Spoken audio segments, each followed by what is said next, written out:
Jornal Regional. Nossos direitos. Com o doutor Adriano Ponce, juiz de Direito do Juizado Especial Cível de Lins e também professor do curso de Direito do Unisalesiano. Olá, doutor. Boa tarde. Muito obrigado pela presença mais uma vez aqui nos nossos estúdios. Boa tarde, Caio e ouvintes da Regional. É um prazer poder novamente estar com vocês aqui. Doutor, acontece às vezes situações de caminhões de transporte que por determinada ocasião acabam sofrendo acidente, tombam em uma estrada, só que infelizmente as pessoas acabam caindo naquela ideia de saquear os produtos. Isso não é nada, né? Acaba acontecendo com alguma frequência. Essas pessoas correm o risco de também estarem cometendo crime? Pois é, Caio, realmente, correm sim. Esses dias atrás eu assisti a um filme que tinha como tema um período de 12 horas em que a lei penal não vigoraria, e aí as pessoas se aproveitaram desse período. Então vizinhos descontaram uns nos outros os seus aborrecimentos, né? E aí eu me lembrei dessa situação aí dos saques, né? Parece que nessa hora as pessoas acabam entendendo que estão imunes à lei penal para fazer aquilo que bem entenderem, e não é bem assim, né? Eu fico muito admirado ao ver o cidadão que se diz de bem participar de uma situação dessa daí. Mas juridicamente, o que nos interessa, né? Você só pode se apropriar, Caio, de coisas que não são de ninguém ou que foram abandonadas por alguém. E isso, se ficar muito claro, se ficar inequívoco, que realmente você não está atingindo a propriedade de qualquer pessoa. E no caso do caminhão que tomba na beira da estrada ou que sofre um acidente e que por isso a carga é despejada na via, nós não estamos falando de nenhuma dessas duas situações, a não ser que inequivocamente alguém da empresa libere essa mercadoria para quem se aproxime, entendeu? E, enfim, no caso aí em tela, nós costumamos ver nos meios de comunicação com relativa frequência as pessoas pararem ali no entorno, né? Muitas vezes como se fossem verdadeiros abutres, esperando que uma tome essa iniciativa para que as demais então adiram a essa intenção que é sim criminosa. De repente vem um grupo de pessoas ali, às vezes 10, 20 pessoas, para saquear tudo, né, que está ali no caminhão. Chega a ser um absurdo. A mercadoria despejada ali, mesmo se a carga for segurada, ela pertence ao transportador, e a partir do momento em que a seguradora fizer a cobertura, aqueles restos, digamos assim, vão pertencer à própria seguradora, que vai poder depois fazer um juízo de valor, um aproveitamento parcial. Nós sabemos que tem muitas mercadorias que o simples fato do caminhão tombar na estrada, tem muitas mercadorias que vão continuar estando aptas à comercialização. Se você pegar aí leite longa-vida, por exemplo, claro que algumas embalagens vão se deteriorar, mas a maior parte vai estar apta para ser vendida. Portanto, essa atitude configura, sim, crime contra o patrimônio, né? Doutor, o senhor conhece casos de pessoas que foram presas por saquear caminhões exatamente nessas situações? Pois é, essa é uma outra questão que a gente precisa, sim, abordar aqui.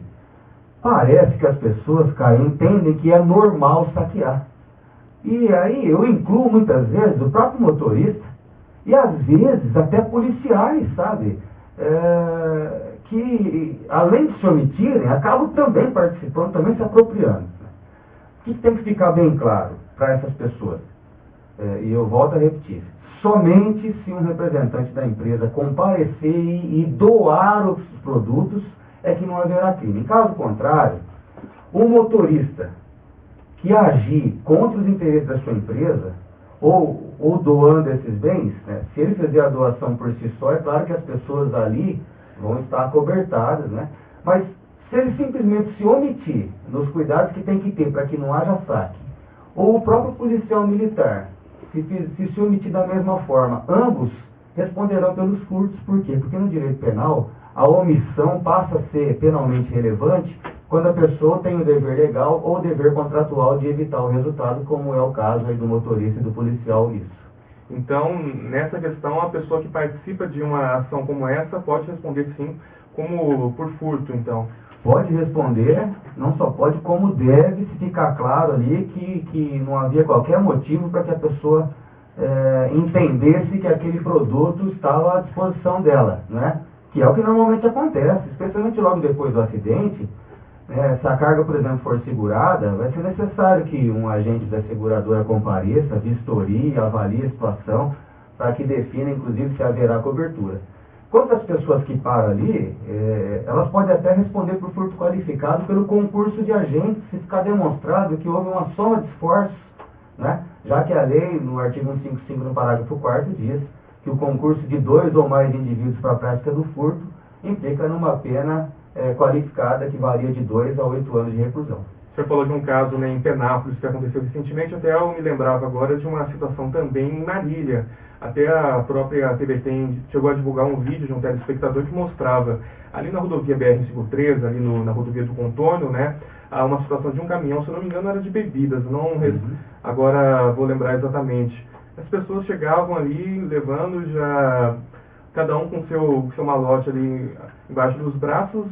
Eu penso assim, realmente o caso de Penápolis é recente, repercutiu na imprensa, inclusive na televisão, né? Nesse caso que você mencionou, não me lembro, mas volto a ressaltar, às vezes parece que as pessoas entendem tudo isso como normal.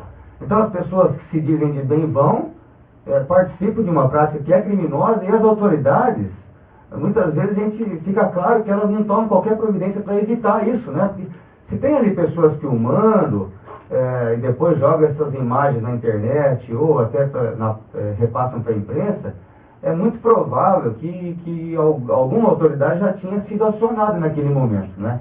É claro que nós estamos falando aqui da omissão penalmente relevante daquele policial, por exemplo, que tem condições de evitar o resultado e não age, claro.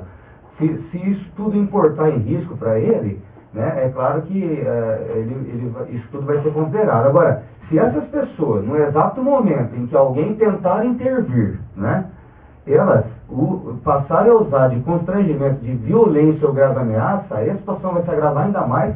Nós não vamos estar falando de furto, e sim de roubo, né, cuja pena, no mínimo, a pena mínima é de 4 anos e a máxima é de 10. E se houver concurso de agentes, a pena mínima vai ser de 5 anos e 4 meses de reclusão.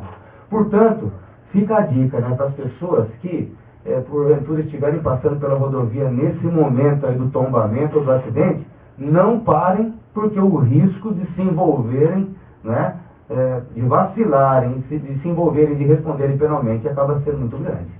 Só para ali mesmo, só para ajudar um motorista se tiver uma situação ali um pouco complicada, e para, né? Mas só para poupar, furtar produtos, não vale a pena, o que importa é o bom senso. Pois eu penso que nessa hora que a gente avalia a verdadeira honestidade da pessoa, não é?